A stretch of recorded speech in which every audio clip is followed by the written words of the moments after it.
Hey hustlers, Miles here. Let me ask you a question.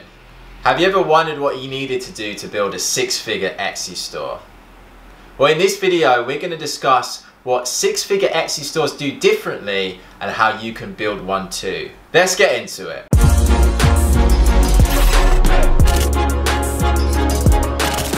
So welcome back to Hustle Endeavor. Please like, subscribe and hit the notification bell if you like this video. If you're new here on this channel, all about hustling hard today for a better tomorrow by building profitable income streams online. And the income stream we're currently working on, hustling on at the moment, is Etsy. So in case you didn't know, I run a six-figure Etsy store. I was able to scale my Etsy business from $0 to $100,000 in less than 7 months, and I've been able to grow it significantly more since then. I will be doing a progress report sometime soon so you can see how far I've actually grown it. But it wasn't always like this, okay? When I first got started on Etsy, I really struggled to sell anything, okay?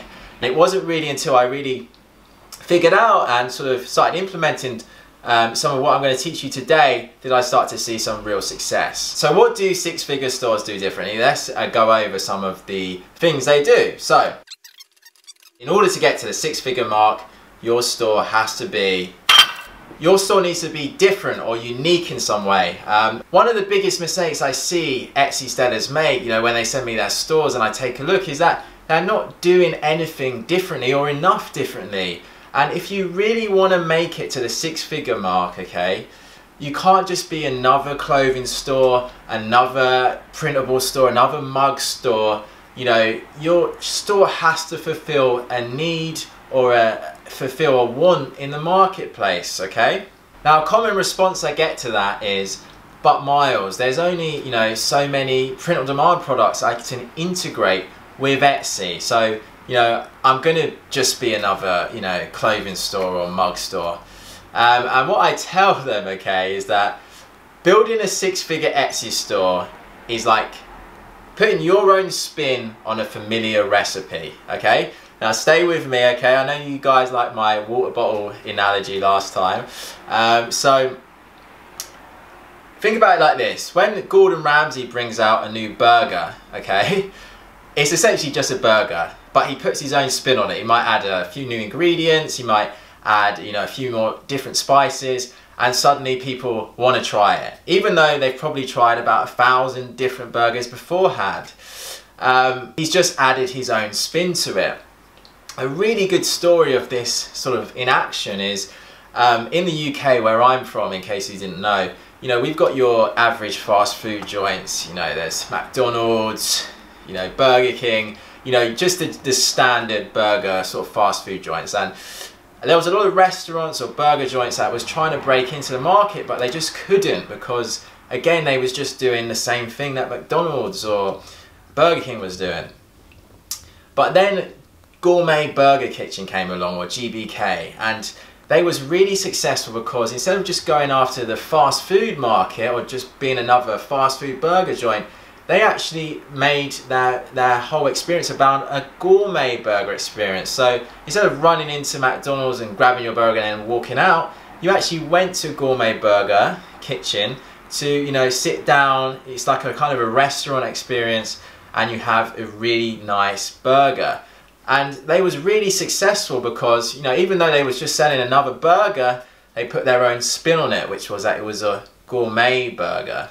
So I can't tell you how important it is that you put your own spin on your Etsy store. And I know I say it time and time again, you have to bring something different to the market. It's something I'm really passionate about.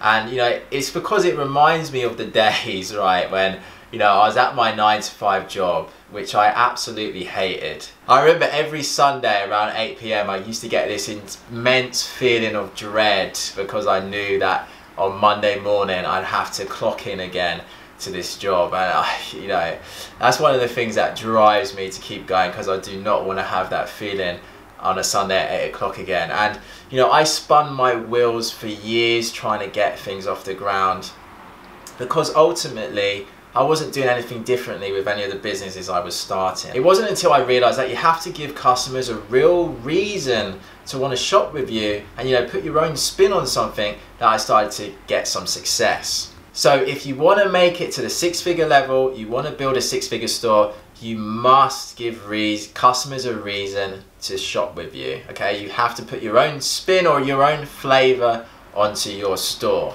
Okay, so the second reason, if you want to build a six-figure Etsy store, your store must be market focused, okay? A big mistake I see Etsy sellers make is that there just simply isn't a market on Etsy for what they're trying to sell. They sell what they think is good, okay? And ultimately, it's the market that decides what is good and what it wants, not you. If you want to get to the six-figure range of your Etsy store, your store must be market focused. Otherwise, it's just going to be a hobby. There's this big myth that gets spread around, you know, marketing circles on Etsy, you know, print on demand forums, that you need to build a business around your passions. But I'm afraid to say, simply building a business around what you like or your passions isn't enough to ensure that you're going to be successful. If you think about it, a business is created, it's there to serve others, okay? You fulfill customers' needs or wants or desires with certain products or services that you provide. That's why they pay you for those services or those products. So when it comes to building your Etsy store, don't just blindly build a store about something you're interested in or something that you're passionate about. Make sure there's a market for it first before you go down that route, okay? So, hope you enjoyed the video, hope you found it useful. If you want to learn more about building a six-figure Etsy store, you know, making more money with your Etsy store, you know, really taking it to that next level, really building something big, something sustainable, something long-term, you know, check out my free 1-hour masterclass, links in the description, and as I said, it's completely free to attend. Until next time, keep hustling, and I'll see you in the next one.